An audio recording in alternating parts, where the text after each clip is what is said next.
Have you ever watched anime that you thought would be a banger throughout, but then you watch most of its episodes and just wanted to sigh and think of what the anime could have been if the studio didn't fuck it up? Yes, I'm looking at you, Seven Deadly Sins and Plunderer. Keeping those two shit shows aside, in this video, I'll be talking about the anime that missed the mark despite having a good premise or even a few good episodes. First, let's talk about Babylon. The show is a mystery thriller about a sudden trend of suicides in Japan, which is triggered by what seems to be a conspiracy of the highest levels of political office.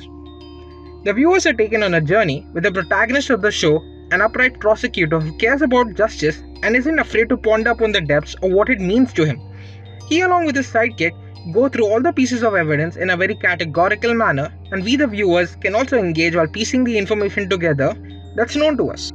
The first 6 episodes of the show are wonderfully directed. Their pacing is almost brilliant, especially when we are introduced to the antagonist of the show, Magase Ai, an intelligent woman who doesn't seem to care about possessing a moral compass, and for the most part, she's a sociopath. This Death Note-like battle between the two of them is entertaining while it lasts. But then the showrunners mess it up with the second half when they attempt to make it a grand scheme of things kind of event. They turn the show into a train wreck that's not salvageable in the end, while in the process messing up basic culture of the West.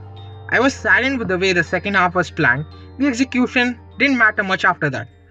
For any Indian viewers out there, if you've seen the Netflix show Sacred Games, you'll understand exactly what I mean. The show had a great season 1, but then the showrunners messed up the second season while shifting the focus from the micro to the macro.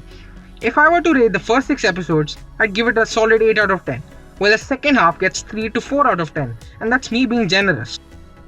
The second anime that I'd like to talk about is Hoshiai no Sora. This is a sports anime that, along with Babylon, aired in the last season of 2019. This anime tries to tackle a lot of topics in just its 12 to 13 episodes runtime. It's about a soft tennis team that's filled with incompetent players, barring the captain, who seems to desperately want a victory to impress his mother and show her that he's as capable as his elder brother. This anime was slightly better than Babylon as far as the execution and story goes.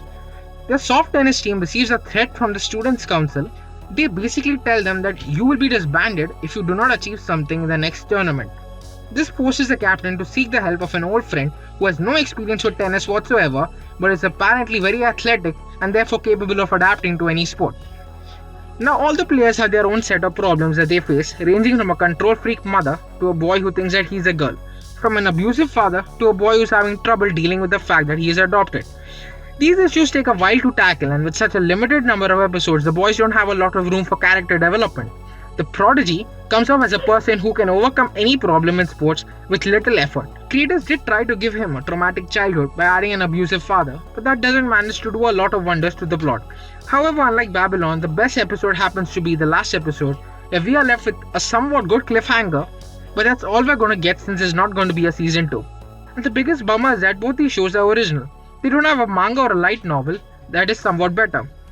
In the case of Babylon, it wouldn't have mattered either way because all 10s are tied up in its finale, but in the case of Hoshiai no Sora, thanks to the cliffhanger, we do need a season 2. Either way, I think this is a good attempt for originals, even if they miss the mark. Anyway guys, thanks for watching the video. Leave your thoughts in the comments section and hit that like button, but most importantly, share the video if you thought you encountered something good. Till next time, I'm almost Shiggy.